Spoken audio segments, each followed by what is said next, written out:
word used by Afro-Americans more than I heard any other person ever use it. And in fact, I never heard any Anglo person ever use the word when I was young. You say, well, you lived in a protected area. Yeah, I may have been. But I'm saying, I personally never heard that word used by anybody. So again, I mean, and in fact, Chris Rock has said this in his comedies, and he's one who's faced this very honestly in some of the, how many have seen some of Chris Rock's presentation? You know, he really has laid into some of these things.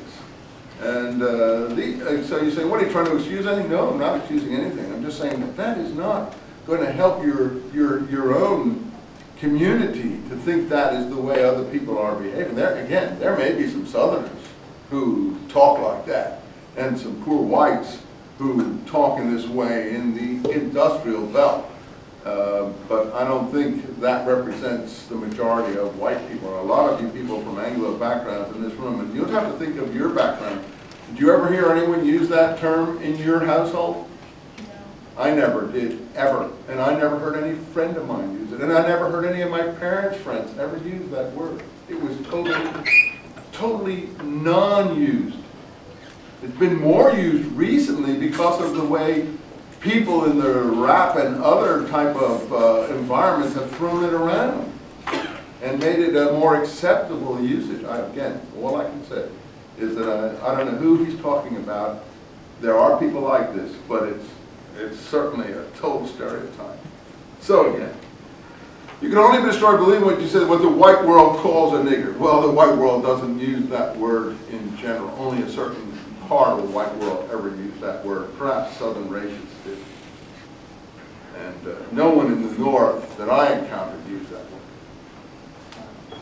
Now, there were people in the North who did talk like that, I grant you, but those were ethnic communities who had chips on their shoulders too, that were maybe being talked about badly. I don't want to get into ethnic slurs.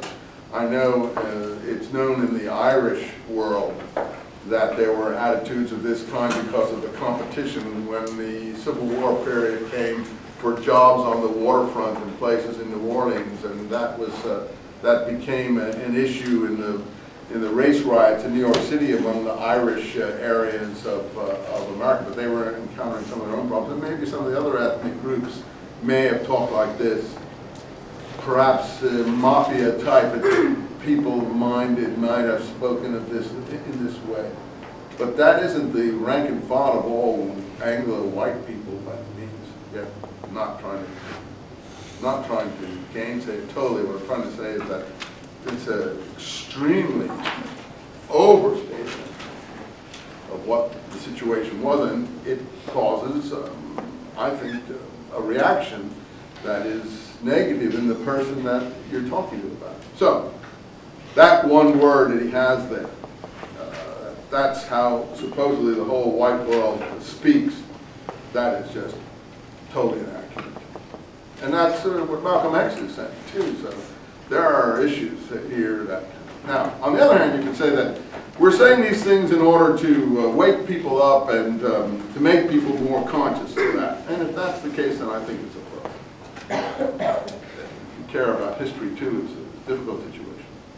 Anyway, going on here, page 5. I know the world has done to my brother, and narrowly he has survived it. I know, which is much worse, this is a crime which I accuse my country and my countrymen, and for which I, nor time, nor history will ever forgive them, that they have destroyed and are destroying hundreds of thousands of lives, and do not know it and do not want to know it.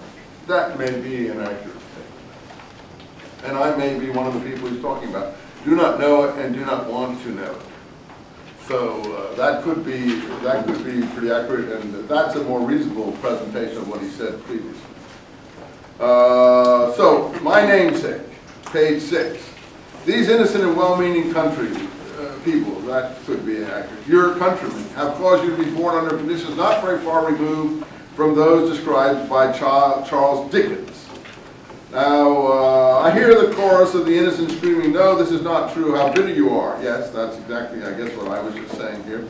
But I'm writing this letter to you, my nephew. I don't care about them. To try to tell you something about how to handle them For most of them do not really know that you exist. I know the conditions under which you were born, for I was there. Your countrymen were not there and haven't made it. Your grandmother was also there. I suggest the innocence check with her. She isn't hard to find. Your countrymen don't know that she exists either, though she has been working for them all their lives.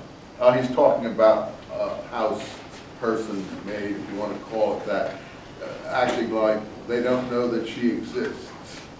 Well, the person that I'm referring to in my life was probably the